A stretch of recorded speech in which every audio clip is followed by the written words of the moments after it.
Welcome to Quotes with Context, historical figures, timeless wisdom. Brandt made this statement in September 1938 during the Munich crisis as Nazi Germany escalated territorial demands on Czechoslovakia. The phrase distilled Brandt's lifelong distinction between the Nazi regime and the other Germany, a democratic nation he never stopped claiming. Brandt held fast to the conviction that an authentic Germany existed beneath Nazi brutalism, a conviction forged in exile that would, decades later, allow Germans to reclaim their nation's dignity through honest reckoning with its crimes. Hitler is not Germany. Later, the same figure fled Nazi Germany in 1933 as the regime began systematically persecuting socialists and political opponents. Many exiles initially underestimated Nazism as a passing crisis that would collapse within months. In June 1933, while many exiles packed hoping to return within months, the same figure settled into a 12-year exile, understanding that Nazism was not a storm to weather, but a systemic evil to resist. Everything indicates that the fascist dictatorship is not a question of weeks and months, but of years. Willy Brandt. Winston Churchill delivered this speech on the 13th of May 1940 to the House of Commons in Westminster, London. The speech followed the German invasion of Denmark and Norway, the Norway debate, and Chamberlain's resignation.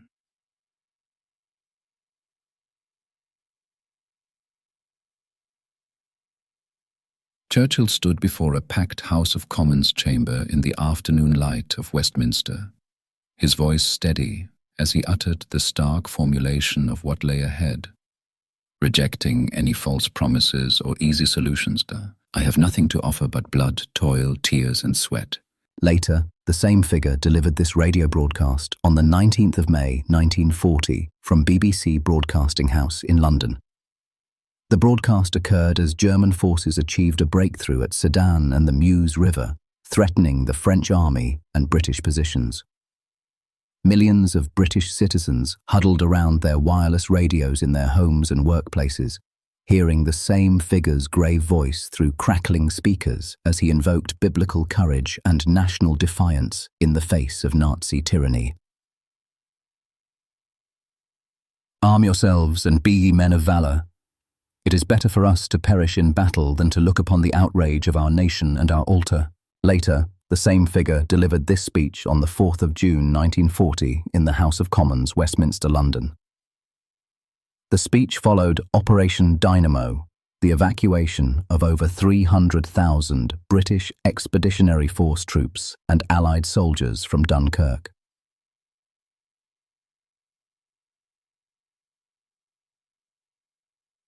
The same figure's voice filled the Commons chamber as he catalogued a cascade of battle scenarios, beaches, landing grounds, fields, streets, and hills, each one evoking the stubborn, distributed resistance of a nation defending its homeland against invasion. We shall fight on the beaches, we shall fight on the landing grounds, we shall fight in the fields and in the streets, we shall fight in the hills, we shall never surrender. Winston Churchill. The Four Freedoms speech was delivered before the United States had entered the war. FDR was seeking to build public support for aid to Britain and eventual American military commitment. FDR invoked a world not yet born, where fear itself was vanquished, where every person could speak, worship, eat, and live without tyranny, a vision so comprehensive and humane that it transcended immediate military strategy and articulated a new moral order for civilization itself. In the future days, which we seek to make secure, we look forward to a world founded upon four essential human freedoms: the freedom of speech and expression, the freedom of every person to worship God in his own way, the freedom from want, and the freedom from fear. Later, July 4th, 1941, came 18 months before Pearl Harbor, but as Hitler's armies were advancing in Russia, FDR used the occasion to renew American commitment to democratic values and warn against fascism. On the holiday celebrating American independence, FDR stood before his countrymen and extended the meaning of freedom beyond America's borders, transforming the national celebration into a global imperative to defend human liberty against totalitarianism. And so it is that when we repeat the great Pledge of Allegiance this 4th of July, we can do it with enhanced meaning, We can pledge ourselves anew to the cause of human liberty, the freedom from want and fear. Later, the attack on Pearl Harbor killed 1,177 sailors aboard the USS Arizona alone, with 2,403 total deaths. 4 battleships were sunk and numerous other vessels damaged. American military capability in the Pacific was severely reduced.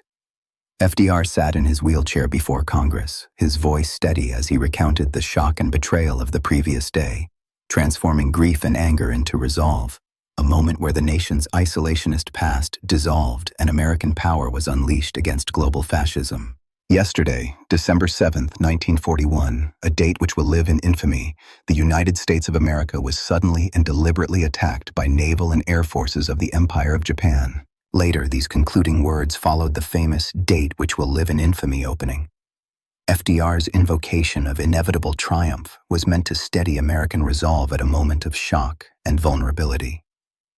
FDR's closing words, inevitable triumph, reframed Pearl Harbor's shock not as defeat, but as the opening chapter of an ineluctable American victory, invoking divine providence to shore up national will at a moment of profound vulnerability. With confidence in our armed forces, with the unbounding determination of our people, we will gain the inevitable triumph, so help us God. Franklin D. Roosevelt. The attack on Pearl Harbor occurred on December 7th, 1941. U.S. time, December 8th, 1941, Japanese time. Emperor Hirohito issued formal imperial rescripts as the constitutional source of Japanese state power. The emperor, the living embodiment of the Japanese state and divine authority, pronounced the words that would transform Japan from regional power into a nation fighting for survival against the combined industrial capacity of the Western powers. We hereby declare war upon the United States of America and the British Empire. Later, this was the first time most Japanese citizens heard the emperor's voice, transmitted by radio throughout the nation and occupied territories. The phrase, enduring the unendurable, became iconic, capturing the sacrifice required for surrender in a society that had valorized military death. The emperor, venerated as a living god, broadcast in formal court language from a Tokyo radio studio as his war-devastated nation listened, a moment of profound cultural and spiritual rupture where divine authority commanded acceptance of the previously unthinkable. To our good and loyal subjects. After pondering deeply the general trends of the world and the actual conditions obtaining in our empire today, we have decided to effect a settlement of the present situation by resorting to an extraordinary measure. By enduring the unendurable and suffering what is unsufferable, we pave the way for a grand peace for all the generations to come. Emperor Hirohito. France had been defeated in 6 weeks of fighting. The government signed an armistice on June 22, 1940. De Gaulle, a junior general, escaped to London and broadcast to France over BBC radio. De Gaulle, an exiled general speaking into a BBC microphone in London, invoked an eternal French spirit that transcended present military defeat. A flame that could be smothered but never extinguished. An appeal to French immortality that transformed a catastrophic defeat into a narrative of continuing struggle. Whatever happens, the flame of French resistance must not and will not be extinguished. Later, Paris was liberated on August 25, 1944, after 4 years of Nazi occupation. The same figure insisted on establishing French authority immediately to prevent communist control of the capital. The same figure strode down the Champs-Élysées in his uniform, the city erupting in tears and cheers, as he proclaimed Paris, freed by itself, a magnificent rhetorical gesture that transformed France from a conquered nation into a sovereign power that had liberated itself with mere Allied assistance. Paris! Paris outraged, Paris broken, Paris martyred. But Paris freed. Freed by itself, freed by its people with the help of the armies of France, with the support and help of our dear and admirable allies. Charles de Gaulle.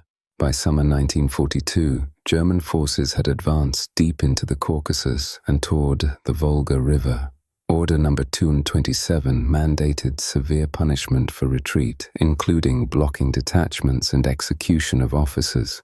Stalin's blunt imperative, not one step back, captured the existential stakes, continue advancing into enemy territory, or face the firing squad. The order transformed the Eastern Front into a war of attrition where Soviet numbers and determination overwhelmed German mobility and skill. Not one step back, that must now be our slogan. Later, Germany surrendered unconditionally on May 7th, 1945, May 8th in some regions. May 9th became Victory Day in Soviet and Russian tradition, marking the official Soviet celebration of the war's end in Europe. The same figure's voice carried the weight of 27 million Soviet deaths as he proclaimed victory, a triumph purchased through strategic brilliance, brutal discipline, and the Soviet people's willingness to sacrifice almost everything to defeat an existential enemy. The Great Patriotic War has ended in our complete victory. Germany is defeated, Japan is defeated, and the Soviet people have triumphed. Joseph Stalin. Thanks for watching. If these voices earned it, like, share, and subscribe. New stories from the past every week.